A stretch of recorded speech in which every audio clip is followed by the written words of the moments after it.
Bloody pirates, the vampire coast.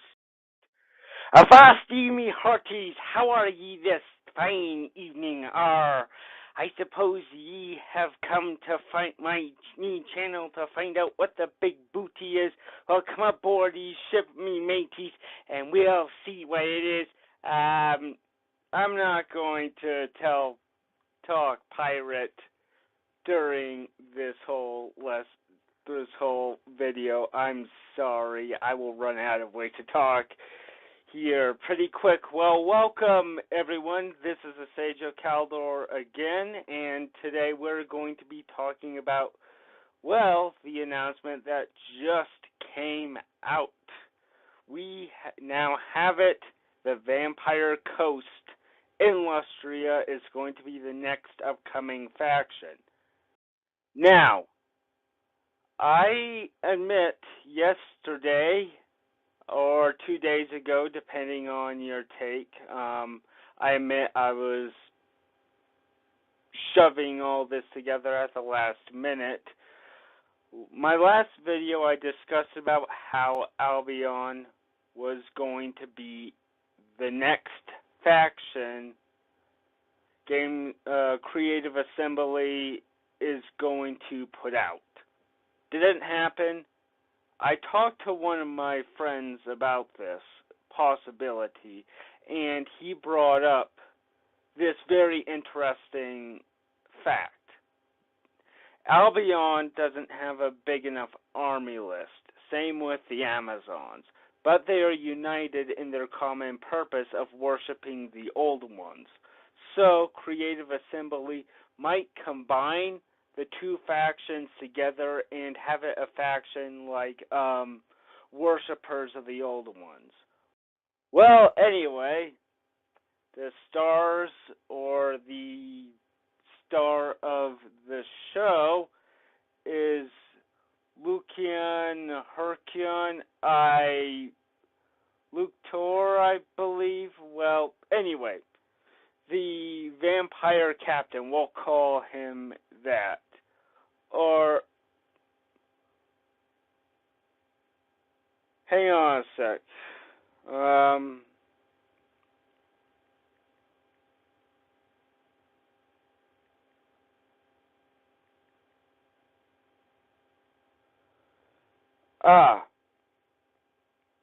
It is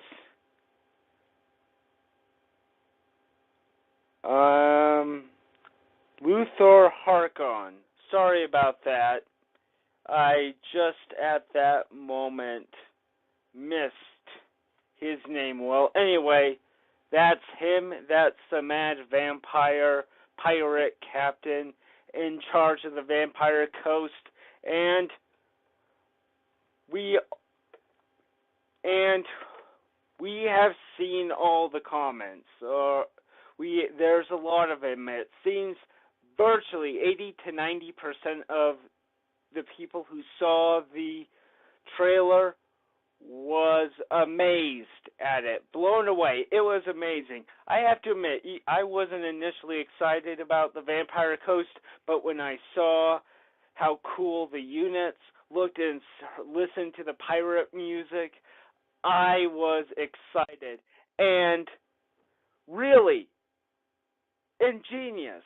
I have to admit, this is very creative. We have a triple gun on a construct. We have various other sea creatures all around. I had to say, Creative Assembly did an excellent job with this. Now, down to the meat of the whole thing. I'm going to get to the point because, admittedly, there are more professional people out here than me, which are better at explaining it than I am. But anyway, something I would like to start out with talking is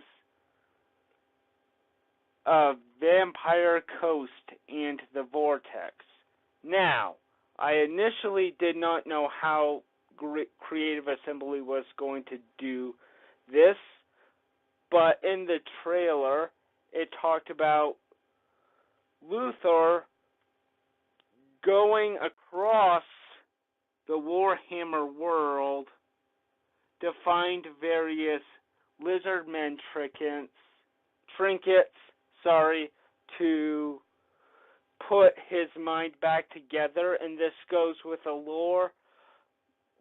Luther, being the pirate that he was, went into a lizardman temple and unearthed this artifact which shattered his mind. So he has been driven ever since then to find the artifact. So maybe he has this idea or discovers that should he use the vortex to help him find the various artifacts, he will get his memory back. Now, another thing I would like to bring up is I know a lot of you are upset with the lack of naval battle, in Total War Warhammer. I need to tell you this. The Warhammer fantasy games weren't based on the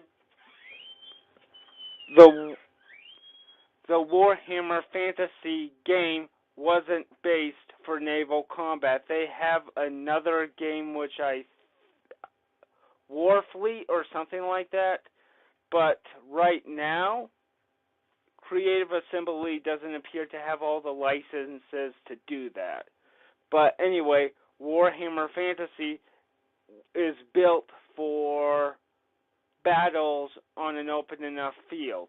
That's why there's no naval battles and the siege battles aren't up to your specifications. But we got two new things with this. We apparently got an island battle, which I think is like a land battle, but you can call in artillery support from your ships. We've seen a prototype of this in regards to the Black Ark. And then speaking of the Black Ark, it seems you can now attack the Black Ark,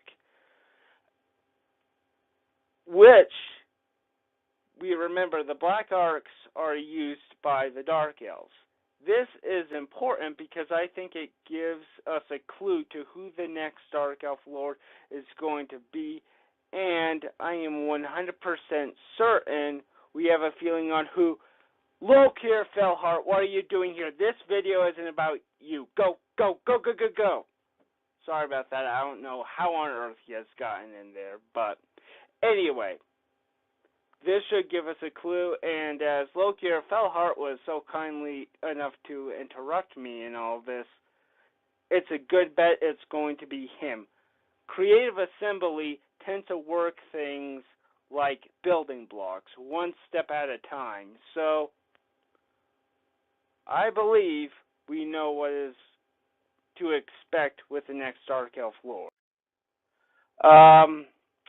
And how did the Vampire Coast come about? Well, according to this, it looks like they have been fascinated with it since their research into Lustria.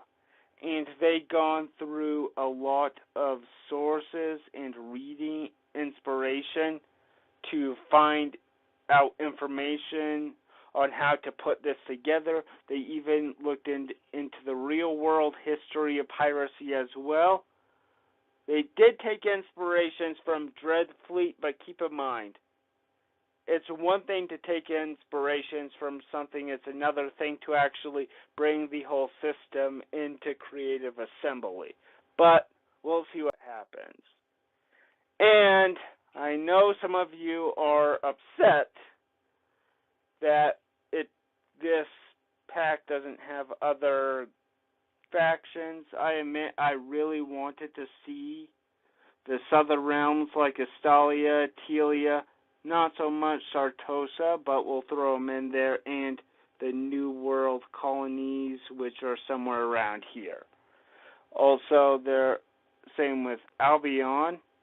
I argued in favor of it, and the Amazon, somewhere in Lustria, and Araby.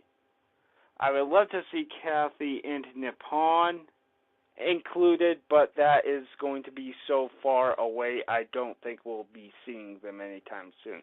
But take a look at this map. If we put in the Southern Realms, we'll have the Southern Realms. A lot of it is in the old world with Warhammer 1. If we include a lot of important lords for the Southern Realms, like Lucrezia, the Besieger, and Marco Colombo, who was... It depends. Some say he was in the Republic of Remus, others say he founded the New World colonies. But either way, Creative Assembly will have to find a way and do some more thinking about how to put this all together. Araby, I don't know what they're going to be doing with Araby because, look, it's right in the center of two different Tomb King factions. Cetra right here and Arkan right here. And if you're going to put Arkan right here, and if you're going to put some legendary lords somewhere, that's going to be potentially difficult with a campaign. Anyway, those are my thoughts with that. We'll have to be more patient with them and wait and see what happens, because it would require either a lot of fudging in the New World campaign to put 4 legendary lords, or might have to include the old world with the New World for a new Vortex campaign, which, to be honest, is not something I'm really excited for. Anyway, that's the last scene we saw. I do want to know what that thing is. It looks like a sea serpent, but we'll find out. Anyway, catch you next time, and remember, fortune favors the infamous.